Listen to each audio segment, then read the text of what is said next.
Welcome, friends, to another edition of Economic Update, our weekly program devoted to the economic dimensions of our lives, jobs, incomes, debts, our own, those of our children. I'm your host, Richard Wolff. I've been a professor of economics all my adult life, and I hope that has prepared me well to offer these economic updates to you. Beneath the veneer of all the hoopla and hype that the capitalist economic system that now rules the world is in good shape, which we hear way too often, the reality is really strikingly different.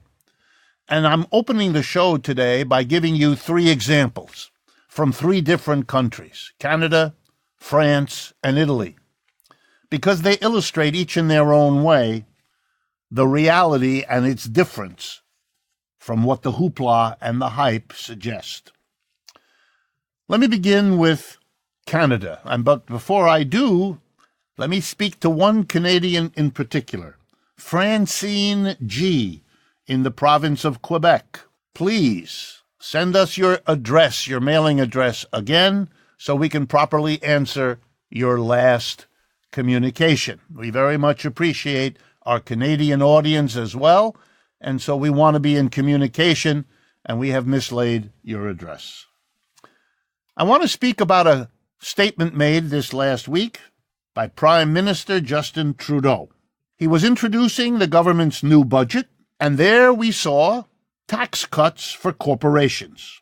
But I'm not so much interested in that. That's sadly a frequent experience in capitalist countries where corporations wield the kind of power that gets them tax cuts. But I was interested in the justification Prime Minister Trudeau gave. They need to be competitive in Canada, he said, because the United States, under Mr. Trump, having cut corporate taxes, might otherwise induce corporations to leave Canada and move to the United States to take advantage of the lower tax rates in the United States.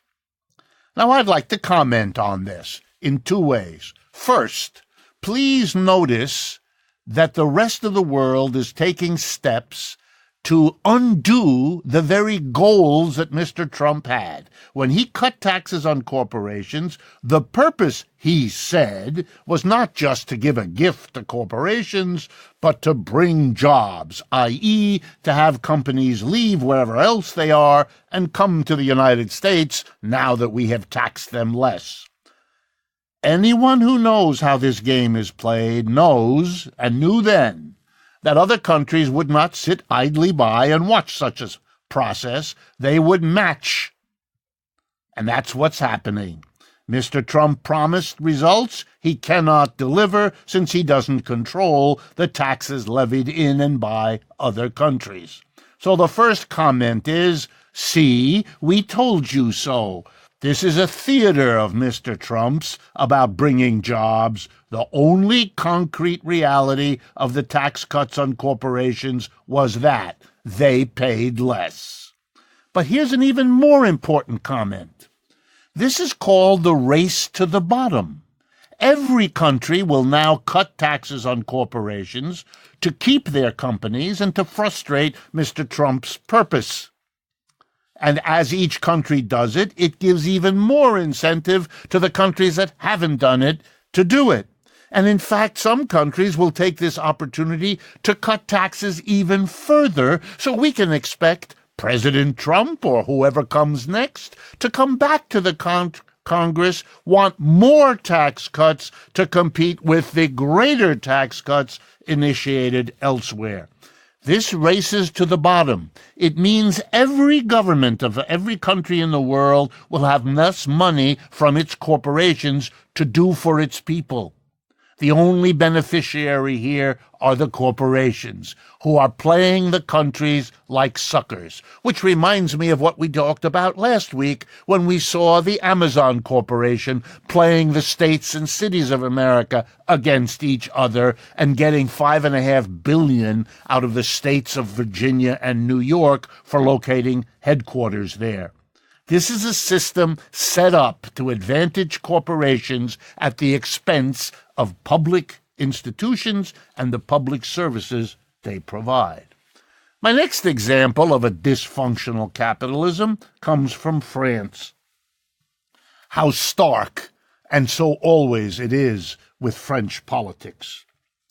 Mr. Macron, the prime minister there, president, is a leader whose popularity among his people is unspeakably low, and he's been going down like a stone since he took power a year or so ago.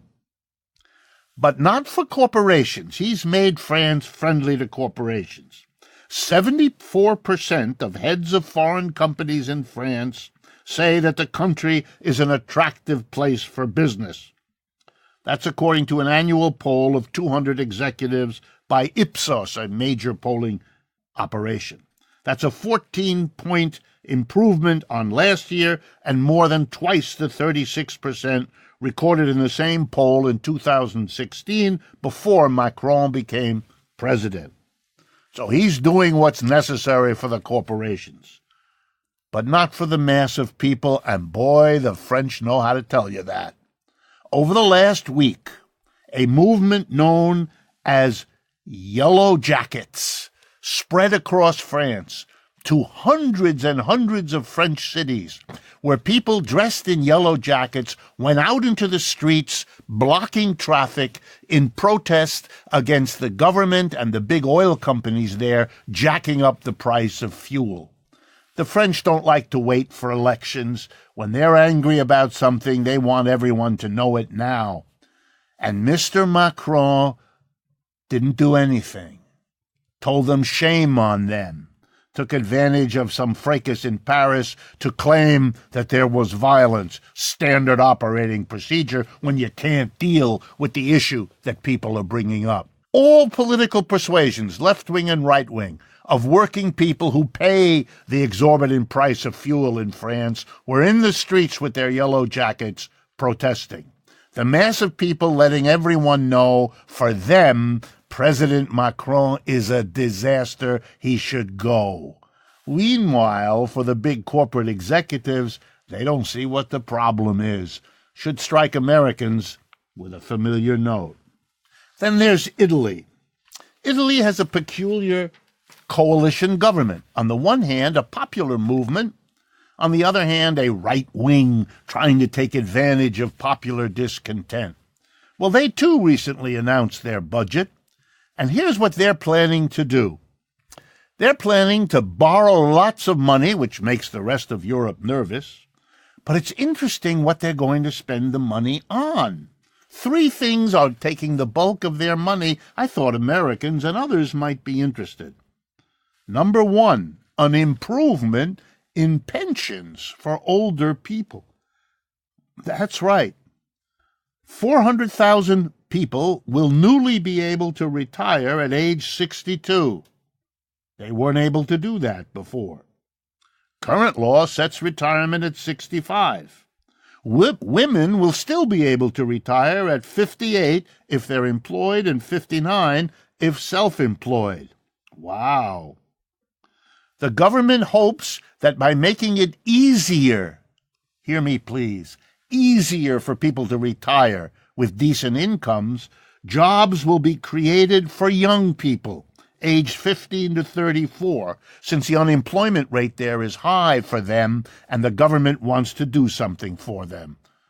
Oh, how interesting. Then there's a second decision.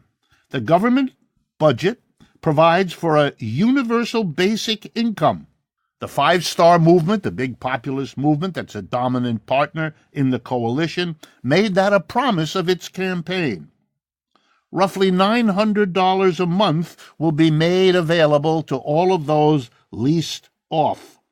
That, together with other similar measures, will affect around 6 million Italian citizens and cost a sizable amount of money.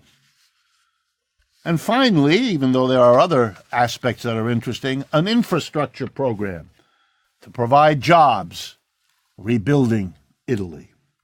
Interesting. Called a right-wing populism, it's a lot less right-wing than you might think. The next item is just a shake of the head. Hillary Clinton gave a speech, and an interview in Europe, and responded to right-wing populism by suggesting that conventional governments, the establishment, center-left, center-right, the Democrats in America and people like that, need to realize that right-wing populism was stimulated by the migration problem, the immigrants. And so she suggests to her own followers, we've got to refuse to help immigrants too. Wow. The failure of the Democratic Party to come up with anything that can appeal to the American working class angry about what has happened to it in the last 10 years. Anything comparable to the Republican Party beating up on immigrants, not that they have anything to do with that difficulty, just as a whipping boy and as a scapegoat, the Democrats didn't come up with something. They tried to blame their election loss, Mrs. Clinton's loss, on the Russians. That didn't go real well. So now, if you can't beat the Republicans, I guess the strategy is join them in beating up on immigrants, closing your country to immigrants. A simple reminder, the United States is an economy of 325 million people. Undocumented immigrants, maximum 10 million. Nothing about those 10 million is the basic cause of the economic difficulties of a country of 325 million. Beating up on caravans and sending the army, that's political theater meant to distract people from the real problem, which is a capitalist system that isn't delivering the goods to the mass of people. Politicians like Mrs. Clinton can't criticize capitalism. She never has. Like Nancy Pelosi, we're all capitalists, is what she says, so she can't go there. She can't identify the cause. The Republicans, meanwhile, have found a real good scapegoat to blame, and so she proposes to her followers to do the same. Shame. Shame on her. Finally, in the old story of the rich got richer and the rest of us didn't, I want to look back on the last 10 years of the great crisis of 2008 that we're now 10 years beyond. The major policy response of Western governments, including the United States, was monetary easing called quantitative easing, pumping huge amounts of money, new money, into the economy. The Federal Reserve did it here. Central banks did it in most of the other developed countries. Pumping all that money in, well, where did it go? It didn't go into producing goods and services because the mass of people can't afford them. So the money went instead into the stock market, bidding up the prices of stocks. Well, a tiny minority of mostly rich people own most of the stocks. Here in the United States, 10% of our people own 80% of the stocks. So as the stock prices went up, the rich who own the stocks saw their wealth go up. Therein lies the growing inequality. The crash of capitalism hurt the mass of people, but it made the rich richer. Therein lies a big lesson about how capitalism works and why it's having so much trouble around the world, which today's program tried to illustrate. Well, we've come to the end of the first half of Economic Update. I want to remind you all, please, subscribe to our YouTube channel. It's an enormous help for us, and it's an easy thing for you to do if you're looking via YouTube. Please also make use of our website, democracyatwork.info. That's all one word, democracyatwork.info. And there you can follow us on Facebook, Twitter, and Instagram. And of course, our special thanks to the Patreon community that is such an important part of our audience and such a support and encouragement for all we do. Stay with us. We'll be right back.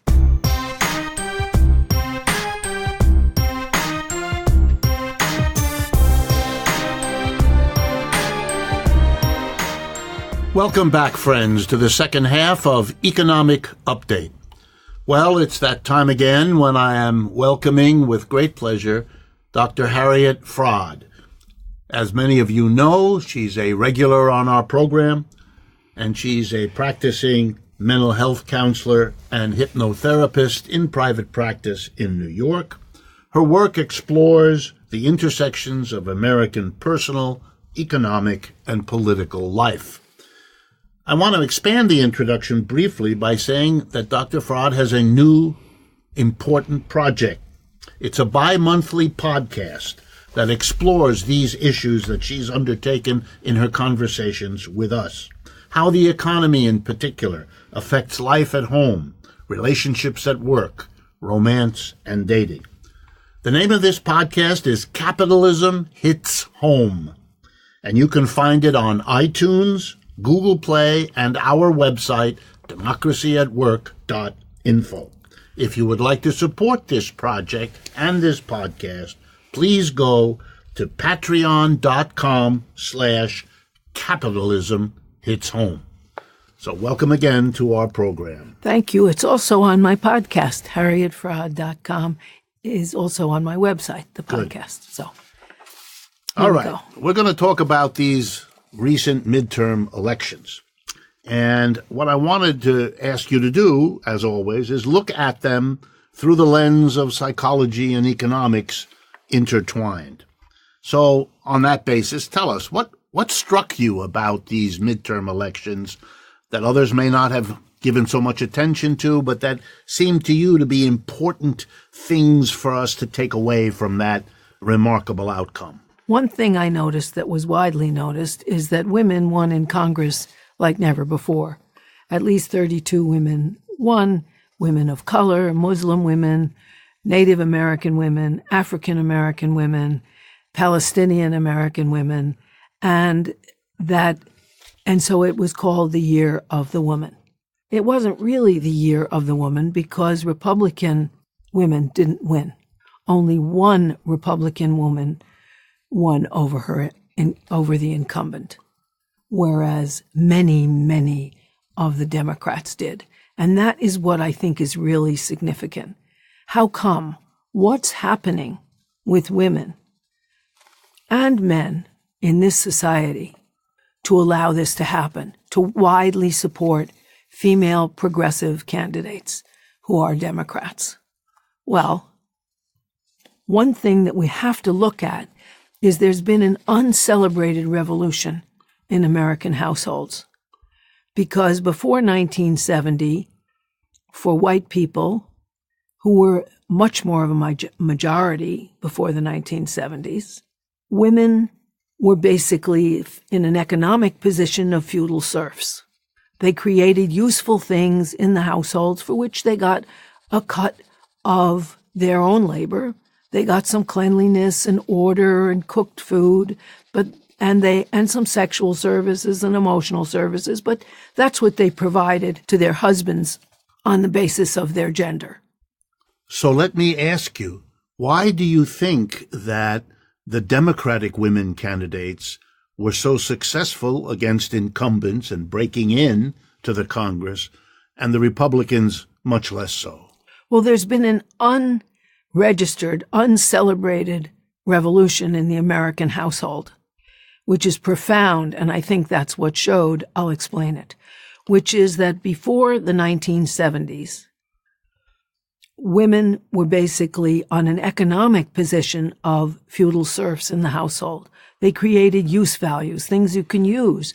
They created order, cleanliness, cooked food, childcare, emotional care, and sexual services. And that was a full-time job. And luckily it was a full-time job because women couldn't earn very much. And that was so for whites. Minority men never got the family wages that supported those families. So that wasn't true of minority men. But the vast majority before the 1970s in this country were white. Then what happened was, as jobs became computerized, robotized, and sent overseas and outsourced, there was no reason for the capitalists to give white men extra bonuses for being white and being male. So they wildly depressed men's wages, which have been basically flat since the 70s. That forced women out of the household, millions of women out of the household. Particularly white women, right? Particularly white women who didn't have to be in the household before. It went from 25% in 1965 of women who worked outside the household to 60% by the year 2000. Very dramatic.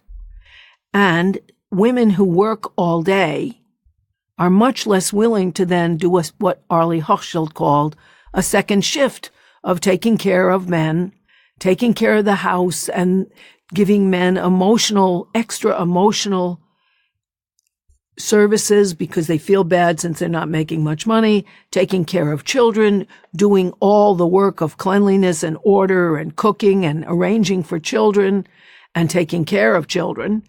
And they rebelled. Households split apart. The divorce rate surged. What also surged was the rate of people who don't want to spend money for a divorce. So they just split. And that's people who don't have goods to fight over, who make private arrangements and call it quits.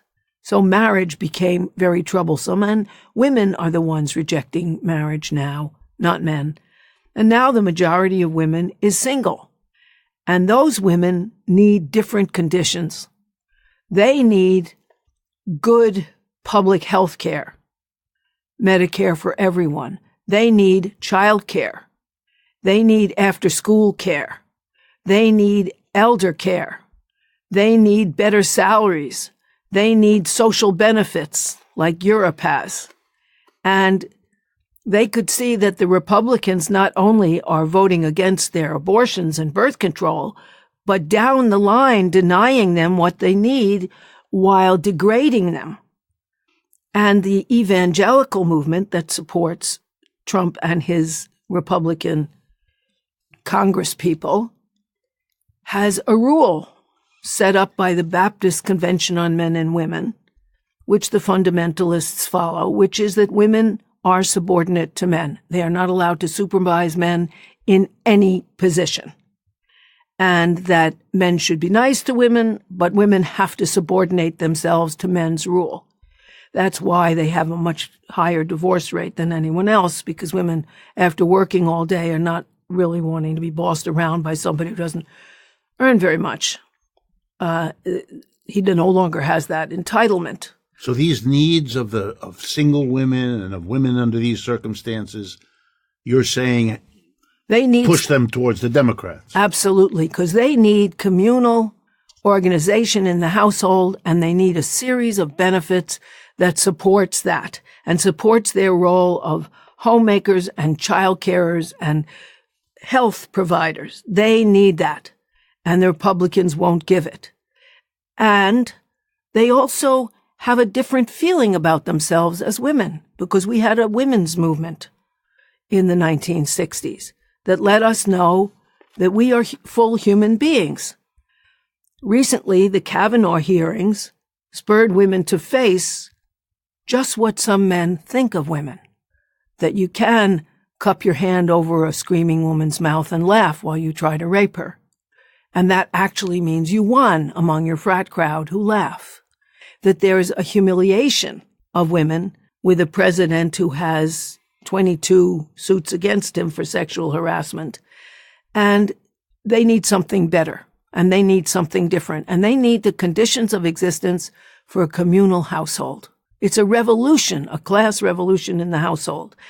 The majority of women are single women, young mothers, employed women, college-educated women voted for Democrats, and that's why they won. And that has enormous implications going forward for the whole political culture of the country. It certainly does, and it hasn't been recognized. And not that the Democrats are really great ones to deliver these things. They're just a better shot than the Republicans. Was there a shift, as I believe the statistics suggest, in young people? Is there something that you can see going on with young voters that has some relationship to what you've just mentioned about women voters? Twice as many young people voted in this election than had voted in the one prior. And that's because young people are beginning to realize they have no future here. It's not that global warming is going to consume the planet, which is possible, but it's they're not going to get a job. They now... Or at least not the job that they were led to expect, or the income they were expecting to earn, etc. Right. Not a job that'll pay back their colossal student loans. Right.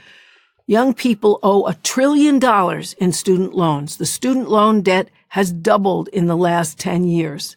And they won't get the kind of job that could pay that loan off. And they're lost. Sometimes they can get an internship, which are either badly paid or usually unpaid, so only the rich ones could afford it, or go into even more debt. They're in trouble, and it's beginning to occur to them. They better enter the political arena, or they'll continue to lose. And so I think something has happened with young people who also voted majority Democrat and against the incumbent Republicans. That's a very big change. But I must say that we have to remember that still only just about 49%, this great surge in voter participation, was under half the population of eligible voters, which is quite remarkable, particularly because in other democracies, it doesn't work like that. I have a list of them, so I'll look down and look at it so I remember. Belgium had an 88% voting rate to our 49%. Sweden had an 85% voting rate. Can I interrupt and ask you, if we still have the majority of Americans who are eligible to vote not bothering to do it, feeling so alienated from the whole process that even going for an hour to go cast a ballot in a nearby school or a polling place, and yet we saw a doubling. If you're right that young people are beginning to recognize that one of the ways to solve their problems isn't some individual act, but rather a collective voting for a different political system or a different political party, then between that and what you've said about the women, then the direction of political change in the United States would at least have some hope attached to it that things could really change on this basis. It would. However, one of the things that discourages democracy in the United States and encourages it in all the other democracies is that people are automatically registered to vote in most nations. Voting is compulsory in 22 countries in the world. And there are also choices. There are choices of a socialist, a communist, a fascist, a capitalist, and so on. And so that people feel they have a voice. There are lots of different people represented. When I was in France, I was impressed how on television during an election, there were 8 people on the stage. They each had a limited amount of time regulated by the government, which was their TV time. They're not allowed to have TV ads, to state their purpose. And they only had 2 weeks in which to electioneer.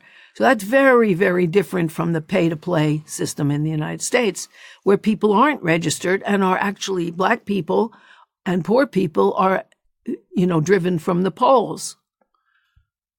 We're coming to the end of this. I just wanted to add, I've always been struck that in most European countries, elections happen on Sunday. That too. Because you're not working and it's easier to go. So that's another one. We've come to the end of this, but I want to remind all of our viewers and our listeners that you can hear a continuation of this interview by going to patreon.com/economic update, where we will continue on what we call Economic Update Extra. And for all of you, I will be talking with you again next week.